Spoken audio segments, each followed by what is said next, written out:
Okay guys, ready to make this cake? I have 4 ounces of soft salted butter. Use any kind you prefer. I like the grass-fed butter. This is half a cup of brown sugar. Mix it well. Make sure they're all, there's like no lumps. And now I'm putting half a cup of applesauce. And I'm gonna mix that really well. So this is for vegetarians, or if you can't have any egg and you want to have a cake, this is a good recipe. Now I'm doing half a tablespoon of xanthan gum, and that's a binder and a thickener, and it's a non-GMO kind. It's really good. It's not too bad. Haven't had any issues with it. Now I'm doing 3 tablespoons of vanilla extract from Kirkland. It's the really good kind. And now I'm gonna do half tablespoon of baking soda. Poured a little too much there. Just make sure it's half. And then I'm going to do 1.5 tablespoons of baking powder. I noticed a lot of the baking powder has cornstarch in it anyway, so I think that should also be used as a binder. But I like this recipe because it calls for yogurt and the applesauce, and it makes the cake taste really good without eggs. Okay, I'm gonna go ahead and keep mixing that.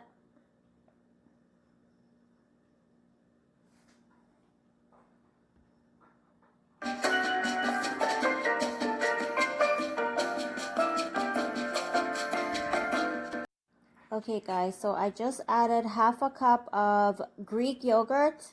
I think you pronounce it as Faye. It has no sugar at all. And I don't use any yogurt with the sugar because we're already adding sugar in our cake batter. So we're going to continue to mix this really well.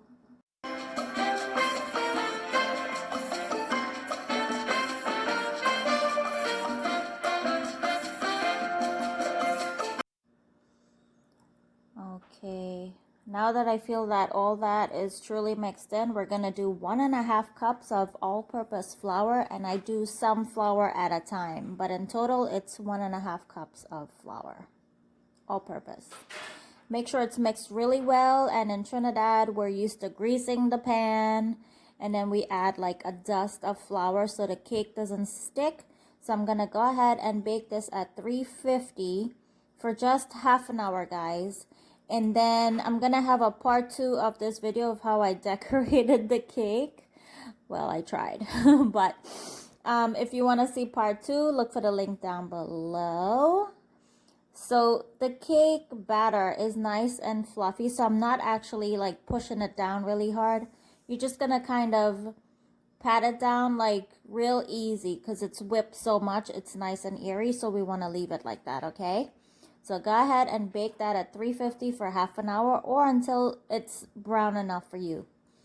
And this is what it looks like. I'm going to let that cool. Now that it's cooled off, we're going to get ready to decorate it. So make sure you click the link down below to see part 2. See how easy it came off? Alright guys, I'll see you in part 2. Bye.